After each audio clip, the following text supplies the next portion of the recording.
Good morning and welcome. It is Coffee and Sports. It is the morning show powered by Wire to Wire Network. Thank you so much for making us part of your morning routine. I am Chris, and of course, that over there, that is Mo. Mo, how are you on this Thursday morning? It's a feel-good Thursday. We're getting ready to lead into Friday. I'm feeling great. Mo, so happy to be here with you. So happy that all of you are here with us as well. Whether you're watching on Facebook or maybe you're on YouTube, maybe you're on Roku TV, thanks to the fine folks over at Northeast Sports Productions. Maybe you're watching us later on tonight before you head to bed or whatever you have going on in the evening. We appreciate you tuning in. Mo, we talked about this a little bit yesterday with the NFL genius himself, Gene, and the story has evolved a little bit since then. So I want to revisit the Mecole Hardman situation. So Hardman comes out yesterday or the day before yesterday, and he releases a quote talking about the disarray of the New York Jets franchise and essentially how everybody over there was just doing what they wanted to do, and how after Aaron got hurt, there was literally no plan on offense and there was no organization. It was literally just one big train wreck. Obviously, he then is released by the New York Jets. He comes back to the Kansas City Chiefs. He ends up catching the game-winning pass in the Super Bowl, and everything is a fairy tale ending for one Mecole Hardman. And I think we kind of thought that's where it was going to end because on the surface, the Jets were kind of a mess last season. Zach Wilson was in there at quarterback. Zach Wilson got benched. Zach Wilson got brought back. It definitely wasn't smooth sailing if you were the New York Jets offense last season. I think, Mo, we can all agree Nathaniel Hackett is not a good offensive coordinator. And then you add the Aaron Rodgers, is he, isn't he, into the mix, the friends and family plan. It wasn't smooth sailing in New York. But then, late yesterday afternoon, Thomas Morstead, the punter, and this is why it's so wild, Mo. We often, unless your name is Pat McAfee, we often don't hear a lot about punters in the NFL. This is true. Punters and kickers, for whatever reason, they just kind of do their own thing. They don't talk much. They don't say a lot. So it's interesting that the first thing we hear about in response to Hardman is the punter for the New York Jets. And Thomas Morstead comes out and he says, be careful getting information from disgruntled former employees. Getting beat out by a rookie free agent after being guaranteed millions of dollars is tough to deal with. So Thomas Morstead comes out, Mo, and he paints this picture of you weren't cut because things were dysfunctional. You weren't not playing in New York because things were dysfunctional. You were signed to a decent deal to be a piece, to be a weapon, and you weren't playing because you're not that good. A rookie took playing time away from you. People who were supposed to be below you on the depth chart took playing time away from you. That's why you weren't playing in New York. That's why you were cut in New York. So, Mo, before we get to the second half of this, I threw that up on the TikTok last night. And to my surprise this morning, the majority of people are siding with Mecole Hardman.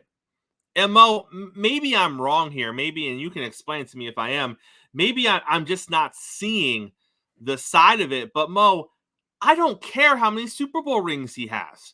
It literally means nothing to me. In 5 seasons in the NFL, Mecole Hardman is averaging, over his 5 seasons, he is averaging 33 catches, 443 yards, and 3 touchdowns a season. Now, he popped off one season, if you want, and maybe popped off as being generous. He popped off one season for 59 catches and 6 and change. It was under 7. And he has a couple of seasons in there with 6 touchdowns.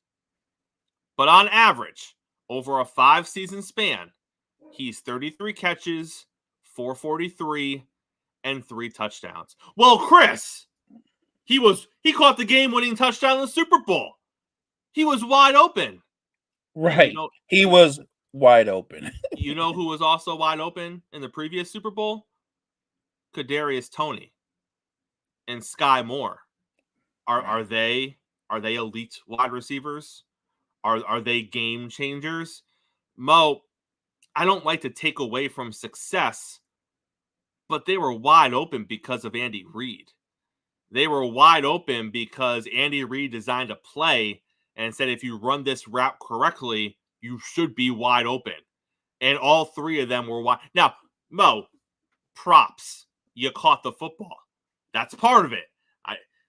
You can be wide open. And many guys in the NFL at various times, Mo, are wide open and they don't catch the football. Agreed. So let's talk about MVS. He's no longer a Chief because he had trouble catching balls when he was wide open. Why wasn't Kadarius Toney playing in the Super Bowl? Because he had trouble catching balls when he was wide open. So I give Hardman all the credit in the world. You ran the right route. You were wide open. You caught the pass. But Mo, to sit here and be like, well, he's got rings, so it's just a punter. First of all, Thomas Morstead was a top 15 punter in the NFL this past season. Statistically, top 15. Is Mecole Hardman top 15 at his position? No, he's not. Is he top 32 at his position? No, he's not. He's not a number 1 wide receiver. He's not a number 1 wide receiver for any team in the NFL. Mo, he's barely a number 2 wide receiver. I think he's a team. Yeah, I think he's a 3 or a 4 at best. There's a reason. If you put him on the Panthers, he might be a 2. Huh? He might be a 2 on the Panthers. You could put him on the Panthers and he might be a 2, but a 2, and what is he going to do? I'm going to use your words. Is he going to pop off for 600 yards again? Right, right. So, and I agree with you. He's a 3. Honestly, on a decent team that's going to win more than 4 games, he's a 3. You put him on a great team, you put him on the Bengals, he's a 4. Right? You put him on the Rams, he's a 4. You put him on Miami, he's a 4. So, or go bigger picture, Chris. The punter, Morstead, the Chiefs, if you ask him outright, they value him more than Hardman. 100%. You know why? One, this Chiefs team, not an explosive offense. Great quarterback who managed games, but they weren't an explosive offense. They were a great defense. And part of being a great defense is you control the field. You control the field because you have one of the better punters in football, and that's how you win football games. So when people go, well, it's just the punter, just go back and watch their season. Go back and watch the Super Bowl. They controlled the field in the second half of the game, and then they locked down with their defense because of their special teams, because of their punter. Look, Cole Hardman caught the game winner, but you saw the play. To my pain, I saw the play. I actually saw the play happening before he caught the ball. As soon as they ran that motion and he came back the opposite way, you saw the cornerbacks and the safeties and the Niners freeze, and it was too late. So that wasn't a great route running play. He was schemed open. And yes, he caught the game winner, but is his game winner the same as the one that Santonio Holmes caught for the Steelers against the Cardinals? No. That's a great catch. You can say Santonio Holmes caught the game winner. That was literally a great catch and throw. What he did was basically, and Mahomes, look, this isn't degrading Mahomes. It was far from his toughest pass. He literally could have, it was almost like a short punt, and he caught it. That's how easy it was. So I'll take nothing away. At the end of the day, he is a Super Bowl champion. He did help them win to a degree. But he's a Super Bowl champion out of circumstance. He's been fortunate. It's not like if you found out today the Chiefs also released him, you're not going to go, well, that's it for Kansas City. They're done. Right. Nor are you going to go, really? They released? No, you're going to be like, makes sense. Right. And look, let's think about it. He caught the game winner. Valdez-Scantling got cut. My guess is, let's keep it 100. That was more of literally a coin toss between the two of them. And it came up tails, and he gets to stay. Well, at the end of the day, MVS saved more money to cut. If it was switched, if you were going to save $12 million by cutting Hardman, guess who He's would have cut. been cut yesterday? He's cut. Hardman. Right. Like, right. I'm just saying. It wasn't. He's not there because he's the better receiver. He's there because he's cheaper. Correct. He's cap friendly. I just thought him coming out saying all the things he said. Look, I do think obviously once Rodgers went down, the offense was in disarray. Once Rodgers went down, you got a heavy dose of Zach Wilson. But here's the thing. When you have a quarterback like Zach Wilson, then you need receivers who can make plays where they're not plays to be made. He's not that guy, which is the reason they got rid of them. They already have a guy like that, and Garrett Wilson, and even despite their season, he still had a terrific season. But Hardman is not a playmaker. He is a complimentary player at best. And so I just think when you hear him go, well, I'm a winner, and and he went there, Chris, with the my championship pedigree. I thought could help them, and I'm like, come on, man, stop it. Patrick Mahomes' championship pedigree can help you. You know what I'm saying? Like Tim Duncan's championship pedigree can help you. The role players, they're interchangeable. They can be replaced, and you move on. He is a good, like we said, at best on a really good football team, a third or fourth receiver. But at no point did the Niners, even though he caught the game winner, the Niners didn't go like, if we don't shut down Hardman, man, it's over. It's over. If we double don't him. Look, I'm a Niners fan. Like I said, it was painful to watch. But again, not to go too deep into it, once we kicked the field goal, I knew where that was going. And that wasn't about Hardman. That was about their quarterback. And Mo, the play looked familiar because they ran it last Super Bowl with a different wide receiver and the same result. That's why the play looked familiar. Okay. So you can't even sit here if you're trying to defend Mecole Hardman and be like, well, he's a great route runner. I mean, he was schemed open, like Mo already said. But Mo, there's another layer to this. It's the gift that keeps on giving, because let's be honest, if you are a New York Jet right now, you don't have to dig too deep to cut Hardman. Just talk about his stats. His stats are enough to prove he isn't what he's saying. But then what came out also yesterday was there is a strong belief in the New York Jet locker room from what they witnessed in the locker room and what apparently they have heard from opposing players on the Chiefs and the Eagles, that Mecole Hardman gave the Chiefs and the Eagles a little inside peek heading into those games with the New York Jets. Oh, no. Apparently, yeah, Mecole Hardman was like, hey, I'm a little upset they're not playing me, so I'm going to show them, let me give you a little something. Now, immediately, fans pushed back and said, well, the Jets beat the Eagles, and Zach Wilson had one of his best games against the Chiefs, so clearly that means nothing, Mo. I would almost argue, and we can even ask JG about this in a minute, when you know the fastball is coming down the middle, or you know the curveball is coming, sometimes it's harder to hit. Sometimes it's harder to hit when you know exactly what's coming, you know exactly where it's going to be, because you get yourself so hyped up for it, and then you just can't pull the trigger and deliver. Remind me to ask JG about that. I see him backstage smirking right now. Right. But I want to ask him that too, because I would feel like sometimes you can almost get in your own head because you know, right? Right. So, like I said, Mo, there was already enough to tear Hardman down with besides this. So for me, the fact that this is being talked about, the fact that this is coming out, I feel like there's some validity to it. Honestly, we have no idea. But there was no need, if you are Sauce Gardner, who is pushing this narrative, if you are Garrett Wilson, who is pushing this narrative, there's no need to create this.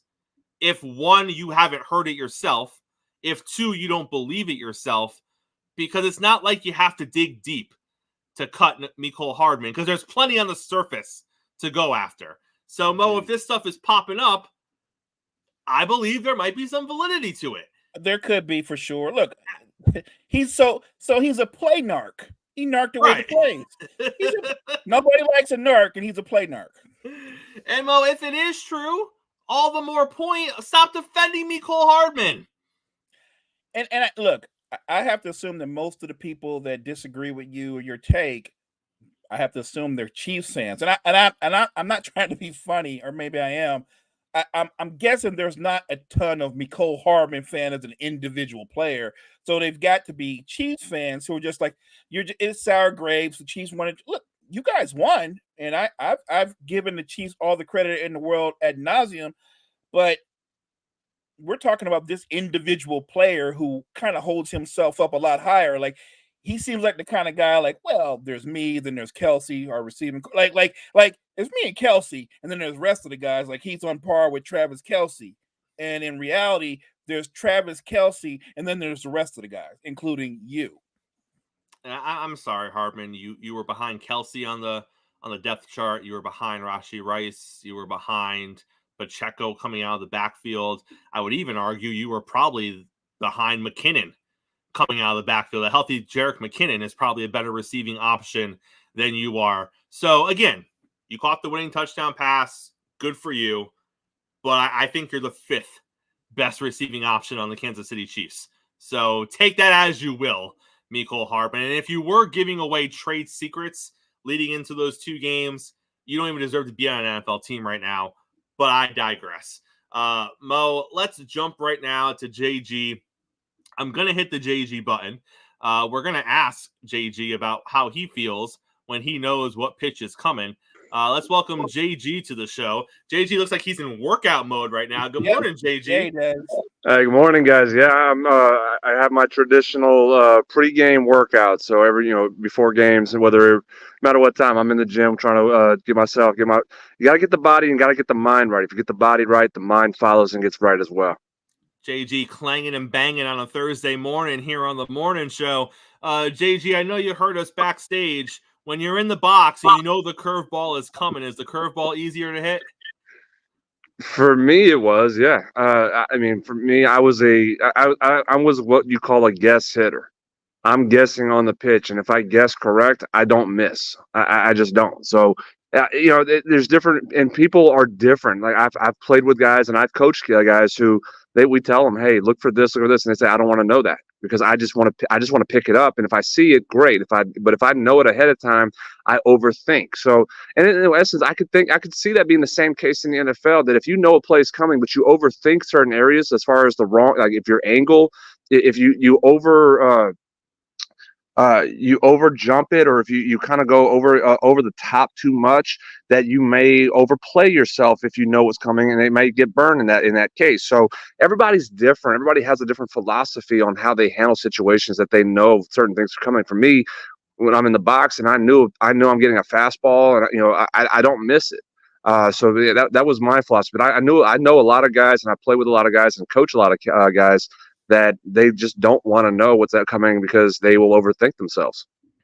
JG, Scott Boras spoke yesterday, and he talked about how he termed it the market irregularity that is taking place in Major League Baseball. JG, making it sound like this is a blip and things are going to settle themselves back down to the way they should be. What do you make of Scott Boras coming out with the market irregularity comment? I'm kind of surprised that we're not even hearing the C word out of Scott Boras right now, because it's really his four top clients right now that are available that are kind of getting hosed a little bit. And the C word I'm talking about is collusion. That teams are essentially not wanting to push what they want with his clients because they're tired of dealing with. I said this with you guys. They're just tired of dealing with Scott Boras. We saw this in the NFL for quite a while, where Drew Rosenhaus was the same way, and a lot of teams were just like, look, we're not dealing with you because you're a pain in the ass. And Scott Boras is one of the biggest pain in the asses, and not just in Major League Baseball agents, but in all sports agents. A market irregularity, I can see that. I can understand that because I've said it to you guys. Like there's been a downshift as far as value in players this offseason, where guys are, teams are looking at it and say, look, we know your value is X, but we're not going to pay you X. We're going to pay you Y. The only one who really got their market value was Shohei Ohtani. But again, he structured his deal so elegantly, that in essence, but he's still going to make $700 million when it's all said and done. And you look at certain guys right now that they're not making what we thought they were going to make.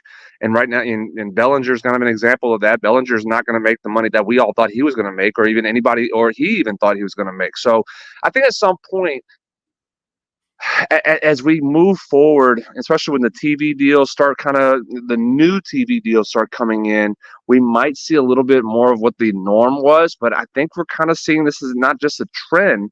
This is almost like the new precedent as value as these teams are basically saying, look, we're tired of overpaying you guys, and we're going to set the market ourselves that you are valued to us, not what you think you're valued for you. Snell came out. Well, people in Snell's camp came out yesterday and said he is open to potentially a shorter deal, higher annual money with an opt-out clause. What does that look like in your mind, JG, when he's saying those things, or his people are saying those things? I mean, he's got no choice. Like I said, at this point, he has to take a smaller deal. I think being 30, 31 years old, you're not going to get a 7-year deal. I think again, it's a younger man's game now. And I think the new rules are pushing for excitement, electricity, movement. Older bodies don't do that very well.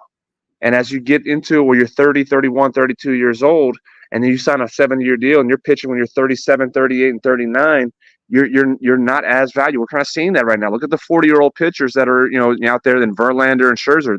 Their bodies broke down, and it's because they have had injury history over the last few years. That's not the reason. The new rules are not the main reason why their bodies are breaking down, but they're not sustaining it. You're seeing more older pitchers struggle as this past year. And I think that's going to continue as well. So you're having teams that when they're 30, 31, 32-year-old pitchers, they're going to be more hesitant to say, we're not signing you for 7 years anymore. We'll sign you for 3. We'll sign you for 3. We'll give you a 4th-year option if you are continuing to pitch at a high level. But those again, teams are now sitting there saying, we know what your value is to us. We are not going to overpay. We're not even going to overcommit to you. You're going to follow in line what we want you to be. And I think Snell's starting to finally realize that. It's a little bit too late because, again, spring training started. This should have been a conversation him and Boris had 3 weeks ago and try to get himself in camp. But, that's the likelihood that we're going to see is a 2-3 year deal with a 4th-year option possibly, I think, for Snell, and trying to get at least somewhat close to the value, to the annual average of the contract that they were wanting. But this long-term deal was never going to happen. Do you think a team would do that? Do you think they give him a 4-year deal and give him an opt-out after 2? Do you think they would give in to give him that flexibility? Or do you think it would be a team option after 3 or 4? I don't see the value for Snell to do a 2-year option. So you're 33 years old, you'll be 33 years old at that point. We're going to be back in the same thing, the same conversation. Are you going to try to get a 3-year deal? And if he signs a 26-year deal, 26-year per year deal for 3 years, and then has for 3 years with a 4th-year option, but he has an opt-out clause after year 2. Do we really think at 33 years old he's going to get more than $26 million? That's fair. Even if he wins another Cy Young in that time frame, I don't see a team saying, "Yeah, hey, we're going to sign you. We'll pay you $30 million now." Again, the Mets are the ones who ruined that because they went and paid Verlander and Scherzer $40 million per year, and it was a big mistake on their part to do so. As they get older, the value of the contract's not going to get higher. And I think at that point, we're seeing with Snell right now, it's the same thing. So if he gets a 26 mil per year deal, 3 years with a 4th-year option, that's probably going to be the best contract he'll get. And at that point, asking for an opt-out clause after 2 years doesn't really make sense. Trying to get that 4th-year option does make sense. Chalk it up in the category of I'm not even surprised anymore. Shohei Ohtani homers in his spring training debut because why the hell not? Why would he not homer? Why would he not be invincible? So you look at Vegas this morning, JG, and there's a lot of odds favoring a Yankees-Dodgers World Series. I want to ask you from the Major League Baseball stance, because you hear all the time, the NBA would prefer to have these teams in the finals. The NFL would prefer to have these teams. Major League Baseball would just salivate over a Yankee-Dodgers World Series. Does it really matter? So talking just baseball here, let's say it is the Yankees and the Dodgers. what impact, aside from TV ratings that season and that series, what impact does it really have on the sport? It would have a huge impact because, again, you're talking about national fan bases, and I know you're saying take aside the TV revenue that would come from it, take away the ratings away from it. You're talking about a sport that is needing interest. You're talking about a sport that is still struggling to gain the popularity that it so desires, that it's is lost since the steroid era of the late 90s, early 2000s. It has not been able to get anywhere close to the popularity it used to be. I think if you have a World Series where you talk about the biggest name, the most valued franchise in baseball, in the Yankees, the iconic, and I say iconic now in today's generation, because the Dodgers have had more success than the Yankees. I think in today's generation, the Dodgers are more known than really what the Yankees are. And the Yankees are just more known because of the historical aspect of the franchise. But today's generation, they know the LA Dodgers. They hear about them so much. They're the big market team out there. You're talking about popularity and interest of people looking at it and say, you know what, I want to see this series. I want to be able to see it. I think it could be a huge boost for the popularity. We talk about a good World Series. We had a good World Series this past year in the Diamondbacks and Rangers, and it was one of the least watched World Series out of it. General fans are not going to watch something like that. General fans will watch the Yankees and Dodgers, and again, it makes my skin crawl to say that about a Yankees World Series and a Dodgers World Series together. But the reality does set that if you have a World Series as such, it could bring some popularity back if it's if you talk about a 6 or 7 game World Series, Yankees Dodgers, you could talk about one of the most watched World Series we've had in the last 25 years. And I think that's a huge that would be a huge boost to the sport to try to gain some as popularity as it needs to. Is there any other matchup that could do something similar? So you got the Yankees and the Dodgers. Is there a third or a fourth team you could throw in there? Could you replace the Yankees with the Red Sox? Could you replace the Dodgers with the Braves? Is there another mix you could make where you're going to get something comparable? Or is that just the dream matchup for this scenario? Well, let me ask you this. What's the dream scenario of the NBA? Every year, what's the dream scenario of the NBA? Celtics, Lakers? Why? History of the teams, legendary players, marketability as well. On top of those things, you're correct in both those characteristics and the marketability of the city. Would you be more interested if it was Celtics Nuggets? No. Celtics Mavericks? No. I'm not watching that. So the answer is no. The answer, if you could talk about, I'm trying to think another. Okay, would you, for Celtics Lakers being the top? Let me go this way. What about Sixers Lakers? Does that equal the notoriety of Celtics Lakers? It does not. So there's no other franchise. There's no other franchise in MLB that you could put on the level of interest that is the Dodgers and Yankees in the MLB. Just because of the historical aspect, the marketability of the cities, it won't garner the same interest. You can put a big name team again, and I'm again being a Braves fan. I would love to see Braves and Yankees. I would love to see a Braves Red Sox World Series. Because again, my Braves needed revenge against the Yankees from the '96 World Series, but in the '99 World Series. I hate the Yankees. God bless them. but again, it does not drive the fuel of what the notoriety would be. And again, Braves have a very big national fan base, just like other teams in the NBA, just like other teams in the NFL do. They have some of them have big national fan bases, but the iconic logos of the Yankees Dodgers. The iconic history of the two franchises, and I think that's what matters most, especially if you're trying to gain popularity. JG, always appreciate having you on here, sir. Get back to the clanging and the banging. Appreciate the knowledge. As always, guys, appreciate it. Mo, can you imagine if the Dallas Cowboys make a Super Bowl? My guess is, I mean, no matter who they play, it would probably be the highest rated Super Bowl in decades, right? Easily. I mean, if you just look back, and I did this like a couple months ago. I was looking at the highest rated Monday Night Football games. and like 6 of them involve the Dallas Cowboys.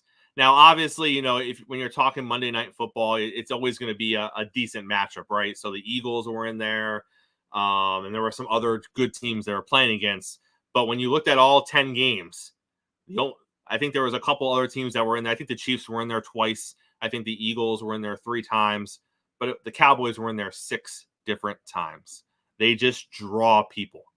Cowboy fans come out when the bright lights are on and the stage gets a little bigger. I can't imagine. And the Cowboy haters. And the Cowboy, yeah, exactly. They bring in everyone. They come out too, right. So I can't imagine what and I don't care who they're playing. I mean, obviously Mahomes, you know, like something great like that, a Burrow would be something kind of cool. That would be box office. But you put Dallas on the NFC side of it. I mean, what would be? Would it be Dallas, Kansas City? Would that be the biggest potential Dallas matchup? Or would it be like, what would a Dallas New York Jets Super Bowl with Aaron Rodgers as the quarterback I think that's really big too. Is that the one? Yeah. Well, I don't know. If I had to guess, I would say that's the one. I would say Mahomes and company be a distant second. But you get remember, it's the New York market. It's the Jets who haven't seen the light of day since before color TV. Correct. So that would be insane. And then you got the Cowboys in there. They would break not just attendance records, but TV ratings it would be through the roof. I think that's the one. I think if you're talking what matchup next year in the NFL and Super Bowl could be the one to break everything, I think it's Aaron Rodgers and the Jets versus Dak and the Cowboys. Look, and I'm okay if it comes to that. I'm okay if the Jets win. I really am. But at the same time, though, and don't forget this, if it is the Chiefs, they're going for 3. So the 3P aspect would be insane. Could add another layer to it. Because it has so many connecting vines. They win the 3P. That's 4 for Mahomes already. Like now you're talking about this guy's got 4, and he just 3P'd. And the future, they're not descending. The sun's not setting. They're getting better. You know what I mean? That's really scary. But man, that would be a ratings draw. And what do the rooting circles look like? Because let's be honest, you either like the Cowboys or you hate the Cowboys. But at the same time, if you hate the Cowboys, you also probably don't want Mahomes getting 3 in a row. So who are you even rooting for in that situation? You know what? I'll be honest. I'm a different dude. You know, in a bigger scale about the conversation about great players and all time, it obviously impacts some of my favorite players, but I would actually be rooting for Mahomes. I would be rooting for Mahomes in that matchup because the idea that he would achieve another level of greatness, and to say you got to see that, to me, stuff like that matters, right? And let's be honest, outside of Cowboy Nation, like nobody likes the Cowboys. Mo, there's no small part of you that would just kind of like to see what would happen if the Dak Prescott Dallas Cowboys won a Super Bowl. No, because you know, and I know, and anybody out there listening knows, if they win a Super Bowl, let's say they win a Super Bowl and they don't go to another one for another 25 years or so, they're going to live off of this Super Bowl for the next 20. And you're going to hear it. I mean, remember, every year you hear it and they come up short. But if they actually break through and hit, man, and if they stop Mahomes from getting 3, right? They're going to throw that on top of that too. Like, look what we did. We denied Mahomes. Nobody stops Mahomes. Man, look, you do not want that. If you have friends who are Dallas Cowboy fans and they annoy you sometimes with all the Cowboy talk, the idea that they would win a Super Bowl and beat Patrick Mahomes in that Super Bowl, you don't want that. Mo, we talked a couple of weeks ago. It wasn't even a couple of weeks ago. I think it was last week. We talked last week about Caleb Williams and the fact that he is not going to have an official NFL agent as he starts to go through the draft process, gets drafted, joins his first team in the NFL. He currently has his father as a manager, and he has another gentleman who works with his father that has been with him since he was 13 years old. And we talked last week about the downfalls of not having an agent in the NFL. And yesterday I saw a quote from Caleb Williams, and I actually thought to myself, damn, that's pretty good. I like that. And then I saw something else, and it brought me right back to where I was before. So let's start with the good, because I feel like I'm always hammering people here on the morning show, and I'm not a hateful person. You're not. As you can see, my tag says "Stop the Punter Hate." I don't like hate. So Caleb Williams came out yesterday, and it was Caleb Williams because he has nobody representing him.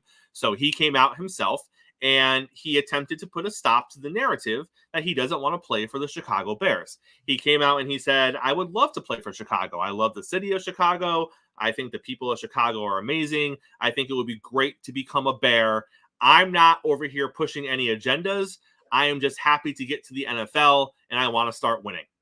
That was great. That is exactly what an agent would tell you to say. That is exactly what a PR person would tell you to say. Yeah. That right there was an example of the stuff I was like, man, if he doesn't have an agent, he doesn't have a team around him that, is designed and has experience protecting high-profile athletes, is he going to have goofy moments where he says dumb crap he shouldn't have said, but if he just had someone there helping him, he would have got through the moment. So he had a moment. He said all the right things. I was like, this is great. Then, Mo, it comes out later on that in negotiations that his father has had so far with potential agents, they didn't hire one, by the way, and while talking to teams during the draft process, let's walk through the agent conversation first. In their conversation with agents, according to numerous reports, one of the biggest questions his father was asking is, how do we break the CBA? How do we get my son more money than is allowed for the first-round pick in the NFL draft? What can you do for us to get us over that hurdle to get him paid appropriately? Mo, who the hell are you? How are you going to sit down and you're going to say this is a collectively bargained agreement in the NFL? Every first-round pick, doesn't matter who you are, doesn't matter where you played, doesn't matter what your ceiling is. Doesn't matter where you're drafted. It's the same. You get what was agreed upon. Yes, back in the day, if you were the first-round pick, you were making buttloads of money before you ever stepped on an NFL field. And eventually the league realized this is stupid. What was his name? Jamarcus Russell for the Oakland Raiders. Oh yeah. My man made 70 large, and he was absolute garbage in the league, right? So eventually the league realized we need to stop paying these quarterbacks and these early draft picks all this money up front. When they end their rookie contract, if they're actually as good as where they were drafted, they'll cash in and they'll get the bag. Who are you to think that you're going to break that? Who are you? And Mo, literally, because I can only imagine the agent responses. Well, as you know, it is a collectively bargained agreement. There is no way. Well, no. And then his dad's probably like, no, I hear you, but how can we make it happen? So what does that mean, Mo? Are we looking for shady business? Are we looking to maneuver something to get Caleb more money on the DL? Because that's what it says to me. What it says to me is, okay, I asked you the question. You told me we couldn't do it. So let me ask you again and wink at you. And now tell me how we're going to do it. That's the first part. The second part is when he was meeting with teams, he was asking teams, how can we get Caleb an ownership stake so we can get him that extra money? That's the one. Mo, first of all, it is not prohibited for any active player in the NFL to actively have any ownership stake in a team. Just for morality reasons, just for conflict of interest reasons, right. Just because we don't want to blur those lines all that much. Not to mention, why would an NFL owner give an ownership stake to a 20-year-old kid coming out of college? I don't care who you are. I don't care if Patrick Mahomes was coming out of college and we knew he was going to be what he was. If I'm the Hunt family, I'm not giving an ownership stake to Patrick Mahomes, because even if I know he's going to be as great as he is, he's my quarterback. He is a player. He's not part of my family. He's not. Like, Mo, what is going on here? And this is the guy who's representing you. This is the guy who's going to be dealing with your contracts. This is the guy who's going to be communicating with the team. Mo, I get it. I understand it's his dad. But if I'm a team and I'm looking at Caleb Williams, it's clearly a joint package. And I'm not signing off on this. I am not having dad be a part, because you know where this is going to go. You can see it 2 years from now. It's going to come out that his dad did something shady with somebody, and now it's going to be an NFL investigation about this money coming in. Like, isn't that where this is all heading to? Because he's already doing it, and his son's not even in the league yet. And I'm like, why? How are you making all these demands? And it's interesting, right? You're interviewing agents, and you're saying to the agent, is there any way we can break that? And is there any way we can get my son more money than anybody's ever gotten, even though it's been collectively bargained? And I'm like, I get it. Maybe you're saying, look, I want for my son generational wealth. I understand all that. It's fine. And it's fair to want that for him. And he can achieve that by being whatever they think he's going to be. He will get that bag. And let's be honest, I don't know their financial situation, but even the rookie deal that he's going to have will change his life to some degree financially. Well, Mo, the report is he's made just over $10 million his last 2 years in college. And let me just throw that out there. Right. So well, then maybe it won't change it that much. So, you know what I mean? Like, maybe it won't change it that much. But I would also go back to dude, I'm hoping you're going to be what's advertised, but I don't know you're going to be that. It's why they bargained that, because they learned the hard way from guys like Ryan Leaf and Jamarcus Russell, that we give these guys all this money thinking they're going to be the franchise player. We make them wealthy guys set for the future, and then they're bust. They're bust.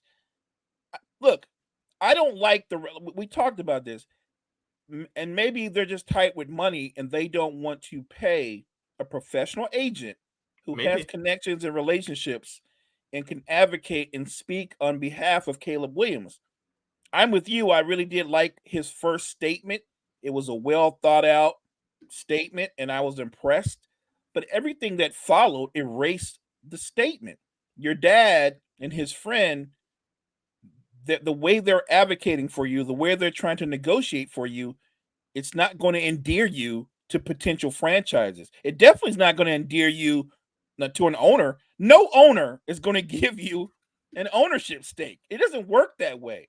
You're going to make, if you are what you're supposed to be, you're going to make boatloads of money, but you're not going to make more money than the owner. And they're not going to put you in a position to make as much money as they make. That's not the way the NFL works. That's not the way the world works. And I get it, Mo. Like, it's a culture shock, right? You're looking at his last 2 years at USC, and you're like, my son just made $10 million this last year. He's averaging $5 million a year his last 2 years in college. And we're going to come to the NFL, and he's going to be the franchise quarterback for a team, and he's going to make, 2.3 or whatever it is his first year in the league. He was making more in college. Okay, I hear you. Couple of things. One, like you said, Mo, we don't know how good your son's going to be. That's number one. Number two, and again, this is where an agent comes into play. An agent says, Mr. Williams, you're correct. His first couple of years in the league, he is probably not going to make what he made his last couple of years in college from his NFL contract.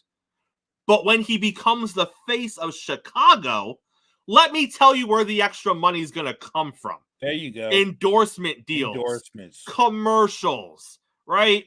When he joins Nike, or he joins this brand, or he joins that brand, he is going to make way more than $5 million his first year in the NFL once we take in all these other things. But Mo, I don't know if he's going to make the money when dad's talking to Nike. I don't know if he's going to make the money when dad's talking to Under Armour. I don't know what that's going to look like. Chris, if dad keeps talking, he's going to sign a contract with Pony. That's what's going to happen. And he ain't going to be making any money. He's going to be in the red. or worse, maybe he'll sign a contract with Big Baller Shoes and work with that. like Dad needs to fall back. Look, I get it. You want the best for your son and everybody out there listening. I don't disagree with that. But if you want the very best for him, and I get it, maybe Caleb Williams is like, I want my dad and people that I trust to be my spokesperson, to advocate for me. You can still have your dad in the loop, but you need an agent who can tell you and set you up and go, Caleb, we just got you a $40 million endorsement deal and the money's guaranteed. Do you know what I'm saying? Like there's never mind your NFL rookie contract. I can make you wealthier with endorsements. But the way they're starting out, and Gene just hit on it, that's where my mind went with this. That didn't go well. And this won't go well either, because relationships in the NFL do matter. And the red flags, I do think matter. I do think franchises go, you know what? Justin Fields is looking better every day. You know what I mean? Like, I think, you know what? I think the smart, and look, by the way, I still think this is a smart move, even though I think Gene is 100% right, the NFL genius, that the best place for him would be Atlanta. But if you're Chicago, the franchise, to me, the smarter move is to move the pick and do like Kevin Costner did in draft day and set your franchise up for success and get a treasure trove of picks and build out your roster that way around your young quarterback. But that's me. And you know, Mo, it's just one of those things where you look at it and you say to yourself, I don't know, because I see the Ball reference, but with Ball, I always looked at it and I said, you just think your kids are better than they are, right? Like, you just thought. He even had that comment, I could lock down Jordan. I did lock down Jordan one-on-one. That was just hyping up the athlete. That was just hyping up the ability of the athlete within the confines of the game. And yes, he always overhyped his sons. And yes, he always thought of the world of his sons. But you never heard stories about Ball going and saying things like, we need an ownership stake in the team. You never heard the shady side of it where, and maybe he did. Maybe he did. Maybe he was trying to break collectively bargain agreements, and we just never heard about it. But I look at Ball, and I'm like, he's a little delusional. His kids aren't as good as he thought they were, but they were talented, and he just wanted them to get the most money possible within the realism of where they could get the money from. I like that, the realism. And look, yes, he was brash and he was loud, but I also think it came from a good place. Like, I think that he like you said, he was living in reality. He knew what he could get, what he could ask for, what he could bargain for, the way he hyped up his sons. And look, whatever you think of them going forward or in their careers or what they've done in their careers, he's made two of his sons wealthy young men. I think he's done his part. LeVar's the guy that walks in the room and says, okay, what do you got cap space wise? Oh, you got 38 available? Well, my boy needs 36. Right.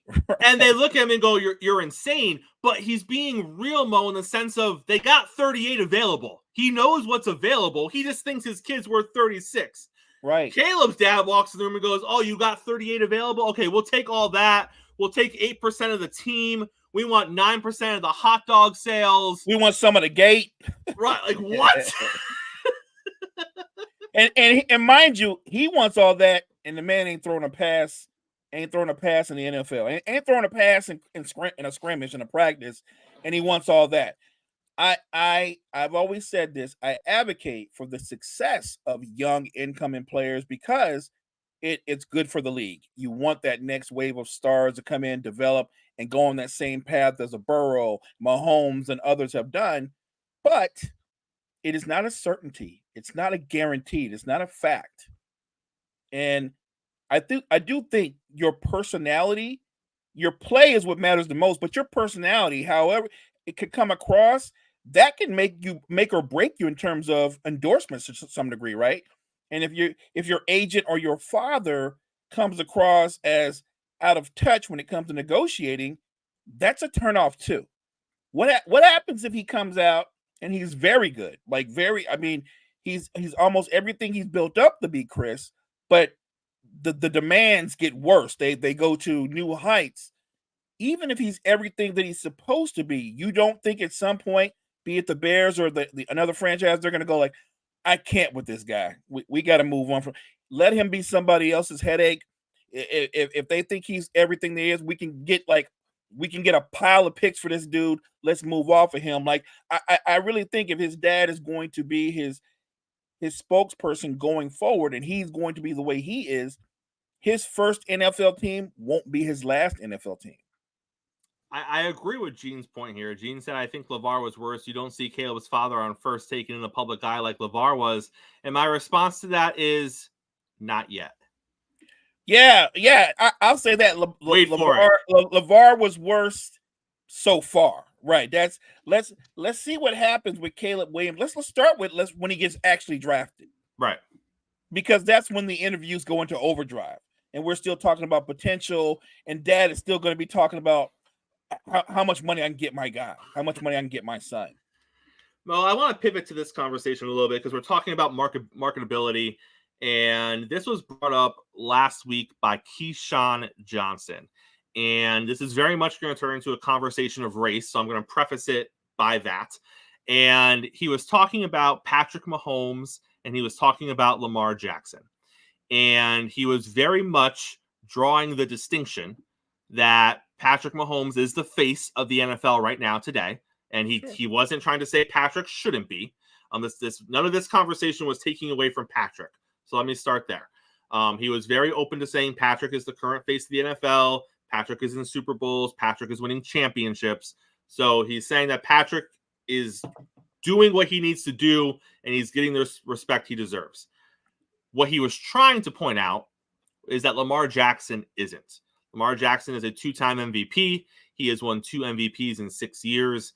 He is doing things with his legs and his playmaking skills that not many players can do in the NFL, and not many players have ever been able to do in the NFL. And he's asking a very simple question, Mo. Where are Lamar's commercials? Where is Lamar's face all over the NFL billboards? Where is all the love for Lamar Jackson? Because if you want to say Patrick Mahomes is number 1, he said, I'm okay with that. But he said, who's number 2? And he said, it's very clearly, if you look at accomplishments, Lamar Jackson. And then he painted this picture. And this is where we're going to get into the race conversation, because the person he put opposite of Lamar Jackson was Josh Allen. And he said, everyone wants to praise Josh Allen and prop up Josh Allen and hype up Josh Allen. But Josh Allen is a turnover machine. Josh Allen is you're in the Super Bowl window, but you never accomplish anything. And he acknowledged that Lamar has had playoff struggles, but he also said Lamar's out there winning MVPs. Josh Allen isn't doing that. So not only is Josh Allen not having team success, Josh Allen isn't having individual success, but yet who's on the cover of EA Sports? Who's doing all these commercials just like Mahomes is? If you look at the commercial side of it, there are 2 faces in the NFL when it comes to quarterbacks. One is Patrick Mahomes, and the other is Josh Allen. And Keyshawn wants to know why it's Josh Allen and it's not Lamar Jackson, who clearly is better than Josh Allen. And before you respond to this, Mo, he did allow Lamar Jackson's personality to enter the conversation, and he made a Penny Hardaway reference. He talked about how Penny Hardaway, for a little bit, was kind of the face of the NBA, but he wasn't that guy to go out there and do commercials and have, funny takes and all this stuff. So what did they do for Penny Hardaway? They got Little Penny. And they got Chris Rock, and they got Tyra Banks, and they put it all together, and we were marketing Penny Hardaway, but he wasn't having to say much, because you got a funny guy, you got someone who is drop dead gorgeous, you got the little Penny thing going, and it all worked. And then the conversation turned to, when are we going to do that for Lamar? So obviously there's a race element to this, Mo, and you can take this any direction you want, but I thought it was an interesting conversation starter by Keyshawn Johnson. It's an interesting conversation to be had. And maybe there's an element there. I would also say this, though, when if you're a marketing person or you're a network exec and you're looking for somebody who to be in commercials to press your brand, it also, that line about the camera loves you, or like some people are just naturally great in front of the camera. It's a gift. You might have it, you don't have it. Like Eli Manning I wouldn't say he's like Mr. Personality, but put him in front of a camera and he's doing a commercial, he comes across really well. He's got a dry sense of humor, like his brother. They're very marketable. I think Patrick Mahomes marketable, but the thing about Mahomes is he's really marketable because he's not only a great player, he's winning Super Bowls. Like he's doing the biggest things you can do in your sport, and he's doing it in a way that nobody else has done it. I look at Lamar Jackson, and I think you and I talked about this during the course of the season. Yes, he is a 2-time MVP. Although I'm with you, I would have voted for someone else. But I think the league went with the simple formula that he was the best player on the team with the best record, and I'm okay with that. You could go that route. That is a good argument about why doesn't Lamar get the endorsements? Why isn't he as marketable? Especially when you compare him to Josh Allen. Now, to be fair, I don't watch TV 24/7.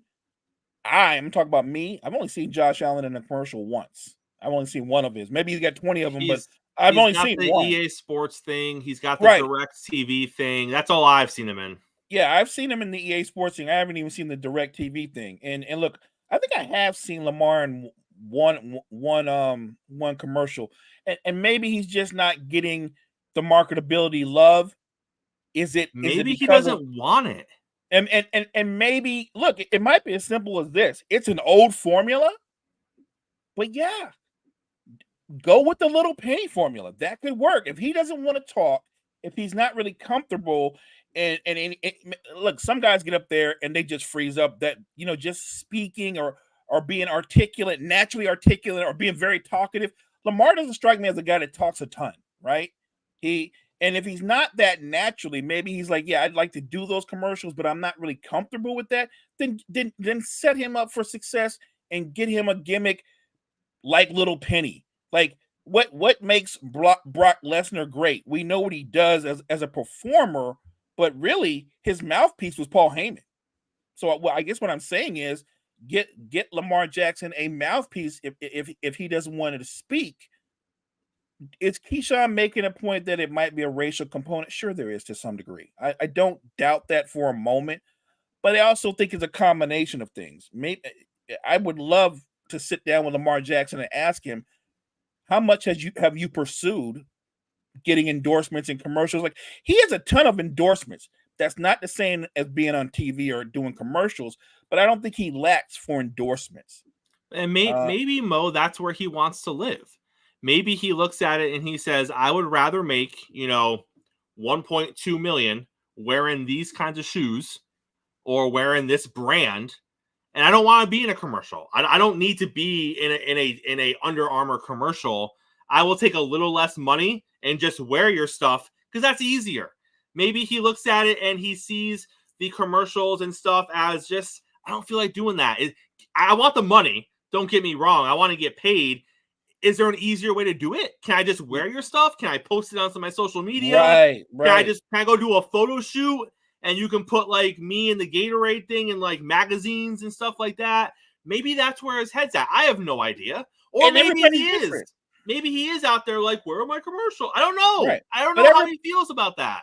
Right, Chris, everybody's different. Look at Kawhi Leonard. He's perfectly comfortable representing New Balance wearing those hospital shoes. Right. But Kawhi isn't like lighting up the skyways and all kind of commercials. And the couple commercials that I've seen him in, he didn't even speak. They just got him shooting the basketball, walking around with New Balance stuff on. Everybody's different. And everybody's not comfortable in that lane. So I understand where Keyshawn is coming from. And I think in Keyshawn's case, it's kind of personal. Because Keyshawn was definitely trying to get the bag and the commercials and everything else in the early stages of his career, and it didn't really happen like that. So I understand where he's coming from. can there be a case made that if you put Lamar Jackson up against Josh Allen and you go, well, he's won 2 MVPs and Josh Allen hasn't, that's a fair statement. But in the bigger picture, what they're both consistently good at is coming up short in the playoffs, and both are consistently good at losing to Patrick Mahomes. And on that note, Mo, we will close out our show on a Thursday. Take us to the end, sir. Thank you guys so much for in the chat. Thank you for everybody that follows Chris and I on TikTok. We appreciate your support so much. Check out all the great content that we have to offer for you guys at Wire to Wire Network. Give us a listen, a like, a sub, a follow. We appreciate you. Wire to Wire Network. Check us out. Hey, make sure you're back here same time, same place tomorrow morning. We got a lot of great stuff to talk about as we close out the week. Lots of Laker talk happening tomorrow. All of that and more. Coffee and Sports. It's the morning.